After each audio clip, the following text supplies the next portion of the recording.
Hadirin dan hadirat rahimakumullah. Berikut ini Ustaz akan jawab beberapa soalan dari jemaah.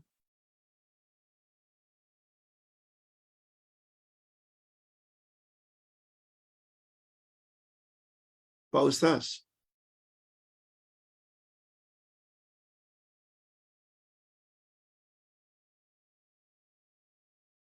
ada 7 pertanyaan. Ustaz jawab dulu pertanyaan pertama. Siapakah penghuni bumi sebelum Adam dan Hawa diturunkan?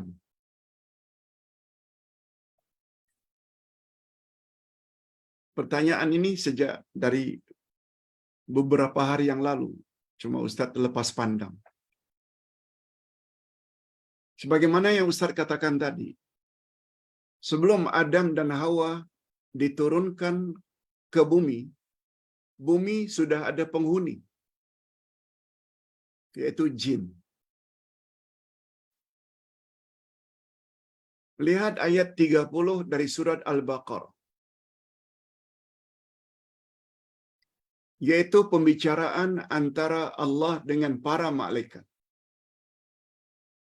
Allah menceritakan, wa idz qala rabbuka lil malaikati inni ja'ilun fil ardi khalifah. Qalu ataj'alu fiha man yufsidu fiha wa yasfiku ad-dima wa nahnu nusabbihu bihamdika wa nuqaddisu lak. Qala inni a'lamu ma la ta'lamu. Ingatlah ketika Allah berkata kepada para malaikat, aku bercadang ingin mencipta khalifahku di muka bumi. Yang dimaksudkan akan mencipta khalifah di muka bumi itu adalah Adam. Itu kata ulama tafsir. Lalu malaikat bertanya, apakah engkau akan mencipta makhluk di bumi yang kerjanya hanya akan membuat kerosakan dan pertumpahan darah? Lihat, Adam baru akan dicipta. Tapi malaikat berdasarkan ilmu mereka, tabiat penghuni bumi ini suka membuat kerosakan dan pertumpahan darah. Itu memberi isyarat bumi sudah ada penghuni sebelum Adam diturunkan. Dan penghuni bumi itu adalah jin. Jin dicipta lebih dahulu daripada manusia. Penghuni bumi sebelum manusia adalah jin.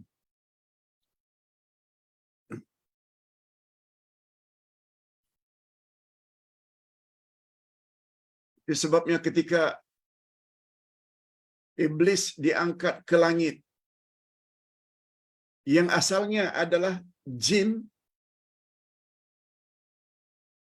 semua makhluk langit sujud, tapi iblis enggan sujud. Iblis berada di langit itu adalah diangkat oleh Allah ke atas. Ada 2 versi.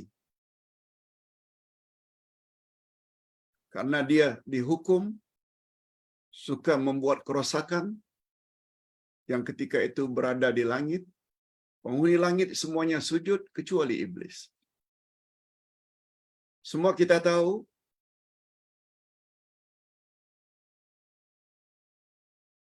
iblis ketika disuruh sujud enggan sujud. Maknanya dia berdosa. Adam dan Hawa dilarang mendekati pokok larangan, tapi mereka berdua dekati. Dan karena dosa-dosa itulah akhirnya ketiga-tiganya diturunkan ke bumi lagi. Iblis yang asal dari bumi diturunkan ke bumi sesuai dengan ayat 38 dari surat Al-Baqarah. Wa idz qulna lil malaikati qulna bitu minha jami'a. Kami berfirman, turunlah kamu semua dari syurga, turun ke bumi. Kamu semua itu, all of you, adalah iblis. Adam dan Hawa. Adam dan Hawa daripadanya begitu di bumi berkembang biaklah manusia. Dan iblis walaupun seorang turun dari langit, diusir oleh Allah, tapi di bumi banyak jin-jin betina. Mereka juga punya zuriat, mereka juga kawin, makan, minum macam manusia. Yes. Itu petunjuk ayat 30 dari surat Al-Baqarah. Sebelum Adam diturunkan ke bumi, jin sudah ada sebagai penghuni bumi. Cuma iblis ketika itu disandra, dipenjara di langit. Ketika itu ada perintah agar penghuni langit sujud pada Adam, semua malaikat sujud kecuali iblis. Iblis itu asalnya jin. Sesuai dengan ayat 50 surat Al-Kahfi. Kana minal jinni. Adalah iblis itu berasal daripada jin yang durhaka terhadap perintah Tuhannya. Ayat itu kita dah jelaskan dengan panjang lebar. Baik. Yang kedua, Pak Ustaz, perlukah salat fardu yang kita tinggalkan masa silam? Perlukah dia diqada sesuai dengan waktunya masing-masing? Kita dulu banyak tinggalkan salat. Ketika mengqada, kita hendaklah qada. Waktu subuh, salat subuh qada. Waktu zuhur, kita buat juga qada salat zuhur. Waktu asar, buat qada salat asar. Waktu maghrib, buat qada juga salat maghrib yang kita pernah tinggalkan. Demikian juga isya. Hadirin dan hadirat khasnya penanya, para ulama berbeza pendapat tentang salat yang kita pernah tinggalkan zaman-zaman muda dulu. Ikut hawa nafsu. Kadang salat, kadang tidak. Ulama berbeza apakah perlu diqada atau tidak perlu diqada. Ada yang mengatakan mesti diqada. Berdasarkan kias. Tidak datang dari Nabi. Secara sarih, nyata, mesti qada. Tidak ada satu hadis pun. Hanya saja secara kias. Kata Nabi, bila kamu tertidur, tidak salat karena tertidur, maka salatlah ketika kamu jaga, bangun. Apabila kamu lupa salat karena terlupa, maka salatlah ketika kamu ingat. Walaupun sudah habis masanya atau waktunya. Nah, kata mereka, yang mewajibkan qada, kalaulah karena terlupa saja dan tertidur, mesti buat. Lebih-lebih lagi lah kalau salat itu ditinggalkan dengan sengaja. Itu namanya qiyas. Cuma ulama mengatakan yang berpendapat tidak perlu qada, kata mereka,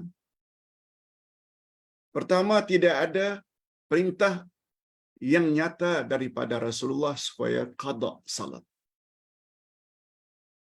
Yang kedua,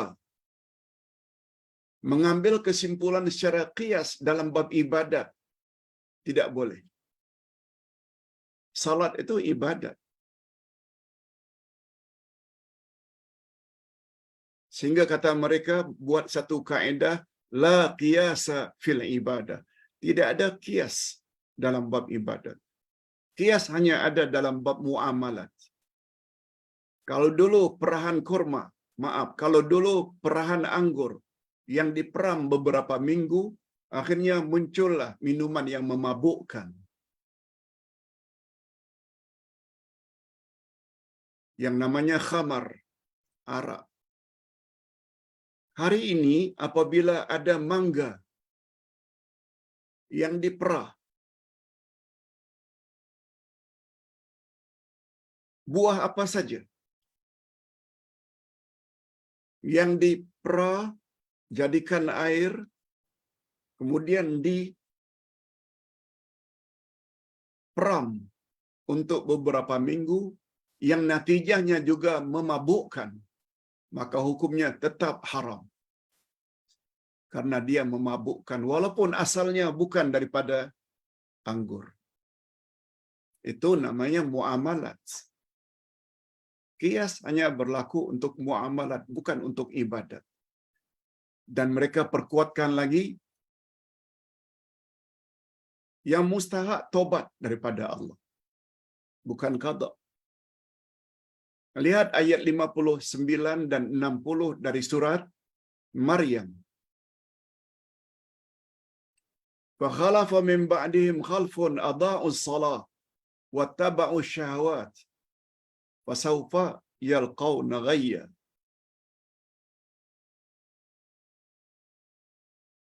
Datang generasi yang buruk, mereka suka meninggalkan salat karena ikut hawa nafsu.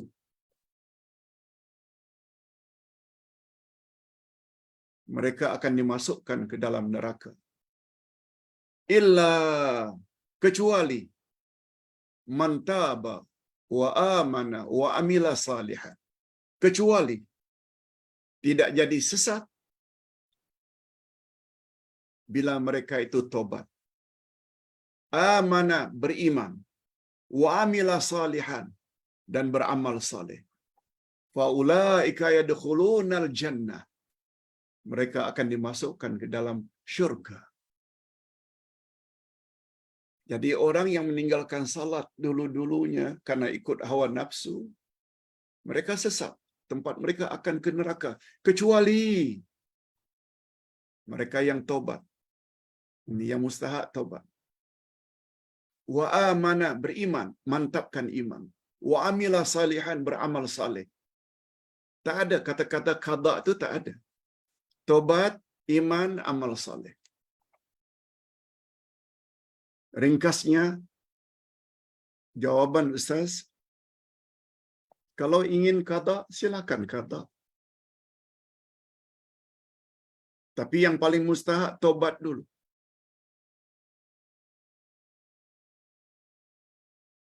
Betulkan iman.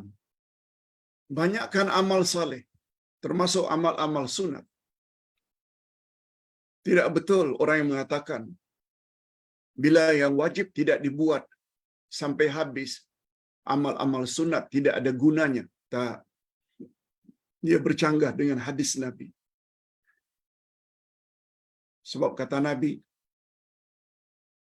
mula-mula yang Allah akan tanya nanti di akhirat tentang salat fardu. Bila dapat jawaban dari malaikat bahwa salat fardu seseorang itu sempurna, maka dia ditulis sebagai orang yang sempurna salat fardu. Tapi bila dapat laporan dari malaikat, salat fardu, salat wajib orang ini tak sempurna, ya Allah. Allah suruh malaikat, kamu lihat kalau banyak salat-salat sunat. Begitu diperiksa, dapat laporan dari malaikat, adapun salat sunatnya banyak, ya Rabb. Coba dengar apa kata Allah pada malaikat. Kamu cover kekurangan salat-salat fardunya dengan salat-salat sunatnya. Malah kata Nabi, demikianlah terhadap amal-amal yang lain. Kalau zakatnya tak dikeluarkan, akan diperiksa kalau ada sedekah-sedekah sunatnya. Kalau salat, kalau puasanya tidak sempurna, puasa-puasa yang wajib, Allah suruh tengok puasa-puasa sunatnya untuk cover kekurangan. Atas dasar itu, tak betul orang yang mengatakan, kamu tidak boleh salat-salat sunat kalau salat fardu belum habis diqadakan. Nah, itu bercanggah dengan hadis sahih panjang yang baru kita sebutkan. Pak Ustaz, Pertanyaan berikutnya, betulkah Pak Ustaz salat di luar Masjid Nabawi, bawah kemah, tak dapat pahala 1000 kali?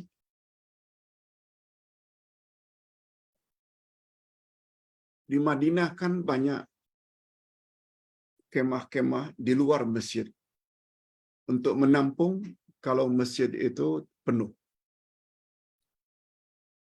Ada yang mengatakan bila kita salat di luar masjid, di bawah kemah, kita tak dapat ganjaran pahala seperti 1000 kali salat.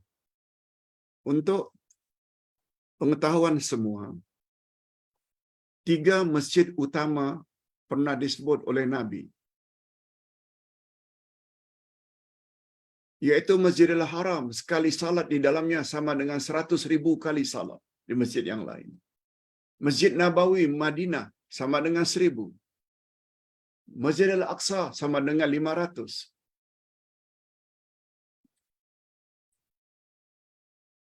Hadis sahih. Cuma persoalannya, dapatkah ganjaran itu bila kita salat di luar masjid? Masjidil Haram ke? Masjid Nabawi ke? Masjidil Aqsa ke? Hadirin dan hadirat, ada satu hadis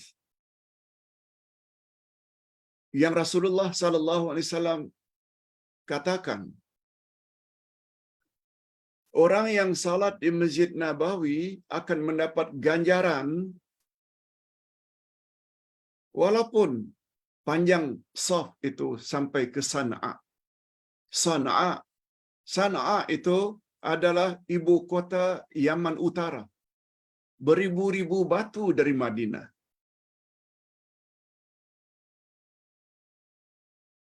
Berdasarkan hadis itu,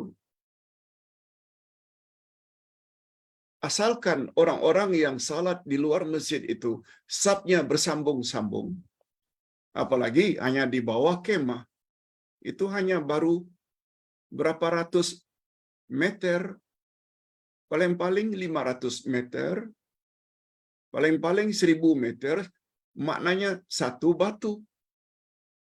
Nabi pula bersabda, kamu akan dapat ganjaran salat di Masjid Nabawi, walaupun saf itu sampai ke Sana'a. Sana'a itu ibu kota Yaman. 2000 batu barangkali. Jadi atas dasar itu, Ustaz cenderung tak betul pendapat yang mengatakan tak dapat ganjaran bila kita salat di luar masjid, di bawah kemah. Walaupun kita tak nafikan, ada hadis lain mengatakan, semakin dekat seseorang itu dengan imam, semakin lebih afdal. Itu kita tak nafikan. Baik. Cuma sebagai jalan keluarnya, usahakanlah kalau boleh salat di dalam. Kalau tak boleh, apakan daya? Kita nak masuk pun dilarang. Ada polis yang jaga. Penuh. Begitu dikatakan, tak ada tempat lagi. Salatlah di luar. InsyaAllah kita akan dapat juga ganjarannya. Tentang berapa, itu kita serahkan saja kepada Allah. Yang keempat, macam mana Pak Ustaz saya bisa menjadi orang yang ikhlas walaupun tersakiti hati ini? Terkadang-kadang saya tak dapat melupakan dengan orang yang sudah menyakiti hati saya. Saya selalu ingat terus. Saya terus ingat, Pak Ustaz. Maaf, mohon pencerahan.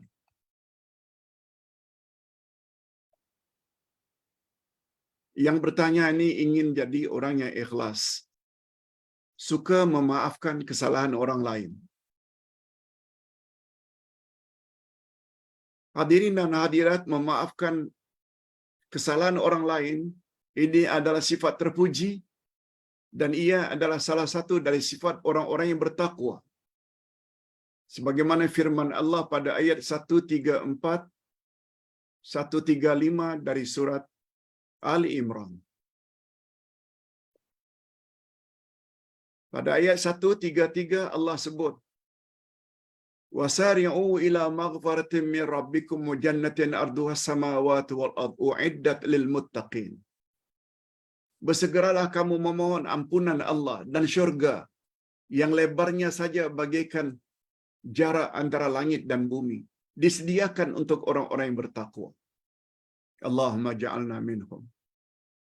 Ya Allah, masukkanlah kami ke dalam golongan orang tersebut. Lalu setelah itu Allah sebut ampunan Allah dan syurga yang demikian luasnya disediakan untuk orang yang bertakwa. Lalu Allah sebut 5 sifat orang yang bertakwa pada ayat berikutnya. Alladzina yunfiquna fis sarra'i wad dharra. Pertama, orang yang suka menafkahkan hartanya, tak kira dia sedang susah atau dia sedang senang. Suka infak, sedekah. Wal kaziminal ghaiz. Yang kedua, sifat orang yang bertakwa, dia dapat menahan amarah. Yang ketiga, wal afina 'anil nas. Dan dia suka memaafkan kesalahan orang lain. Wallahu yuhibbul muhsinin. Dan Allah suka dengan orang yang berbuat ihsan. Ini sifat yang keempat. Suka berbuat baik. Ihsan pada mak bapa, ihsan kepada isteri, ihsan kepada suami, ihsan kepada anak-anak, saudara mara, jiran tetangga. Dan yang kelima, yaitu orang yang apabila berbuat dosa, dia segera tobat pada Allah. Itu sifat orang yang bertakwa. Satu di antara 5 sifat orang yang bertakwa, yaitu suka memaafkan kesalahan orang lain. Cuma pertanyaannya, Pak Ustaz, saya maafkan, tapi dalam hati ini selalu ingat kejahatan dia. Bukan dendam, tapi ingat yang dia suka menganiaya saya. Menurut Ustaz, kemaafan yang Anda telah nyatakan tersebut sudah diterima oleh Allah. Dan orang tersebut sudah tidak berdosa lagi di sisi Allah karena Anda dah nyatakan memaafkan. Cuma dalam masalah hati ini, yang selalu ingat, hadirin dan hadirat, hati manusia ini terletak di tangan Allah. Itu sebabnya di dalam bahasa Arab, hati itu namanya qalbun. Qalbun berasal dari kata qallaba yuqallibu, membolak-balik, berbolak-balik, senang, susah, sedih, gembira. Itu sebabnya dalam bahasa Arab, kalau wanita tuqallibu, qallaba, tuqallibu, wanita bila membolak-balikkan ayam yang digoreng, atau ikan yang digoreng, atau pisang yang digoreng, sekali dibalikkan, sekali dibalikkan dalam kuali. Itu namanya qallaba yuqallibu, dari ke qalb.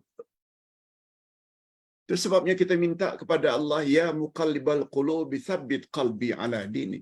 Wahai Allah yang membolak-balikkan hati manusia, tetapkanlah hatiku untuk senantiasa taat kepadamu.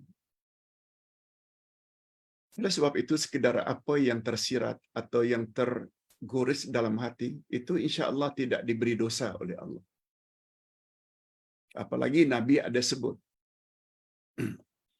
apa saja goresan hatimu tidak ditulis sebagai dosa, sehingga kamu sebut, atau sehingga kamu buat. Itu baru dosa. Sekedar yang ada dalam hati, masih ingat lagi dia dulu suka menganiaya, itu tidak dosa. Itu urusan hati. Dan hati manusia terletak pada tangan Allah, pada kehendak Allah. Wallahu a'lam.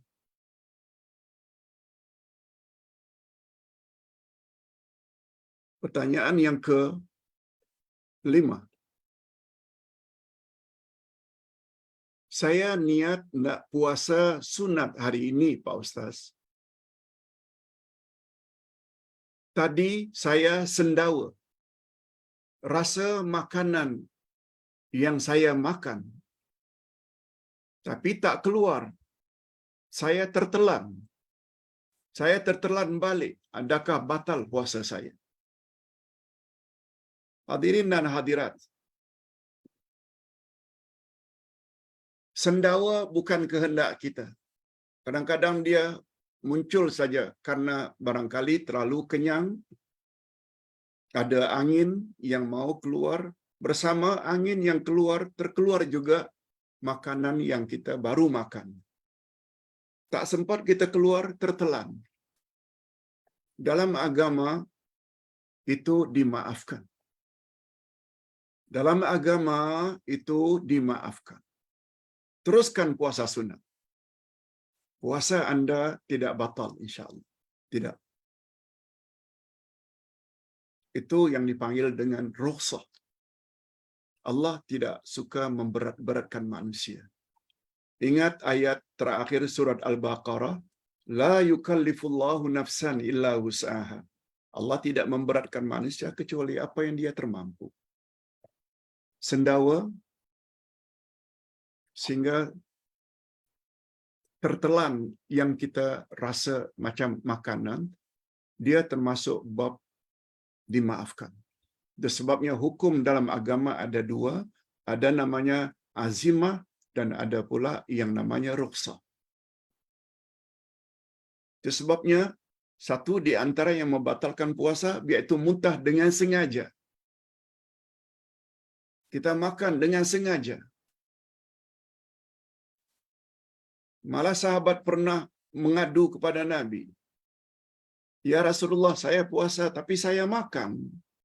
Saya lupa.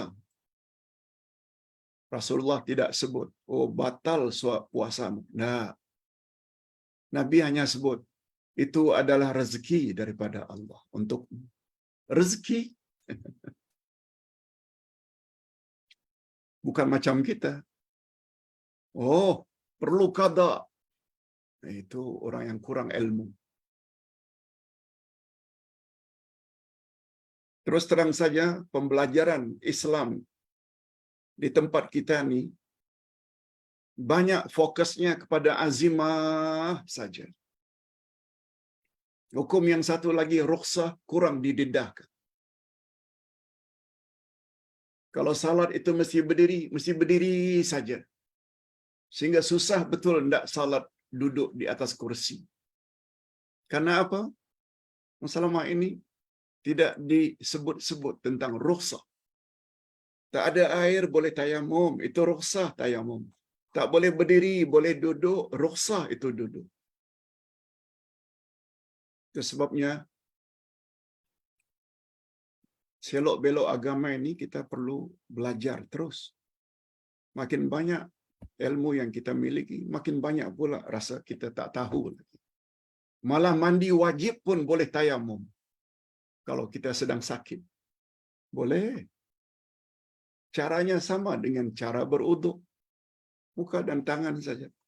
Jangan pula dilumurkan dengan tanah semua badan.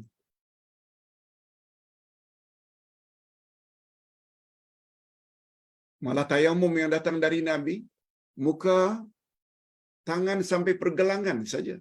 Bukan sampai ke siku. Bukan. Itu cara qiyas. Yang datang dalam hadis Nabi, sampai pergelangan tangan. Lihat mudahnya. Nah, hadirin dan hadirat yang terakhir. Pak Ustaz, Umi nak tanya, salat sunat duha boleh buat berjamaah ke? Nampak soalan ini mudah tapi perlu penjelasan lanjut dari Pak Ustaz. Jazakallah advance. Hadirin dan hadirat, Ustaz ada tulis sebuah buku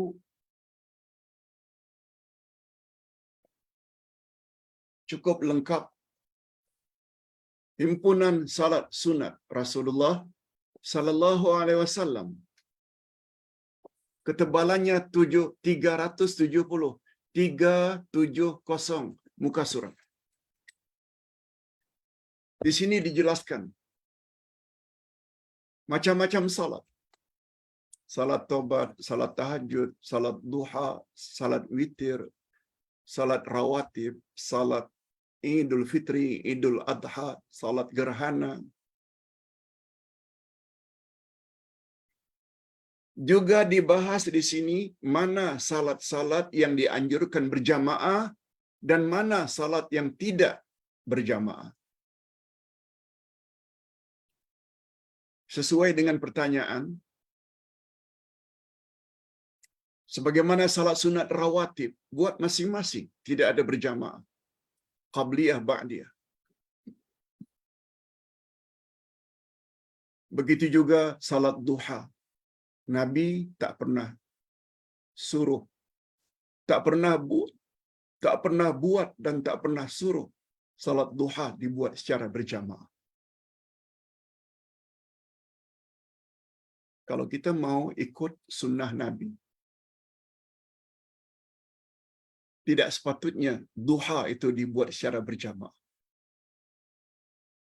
Ingat, bila ibadat tidak ikut cara Nabi, besar kemungkinan akan ditolak. Wallahu a'lam.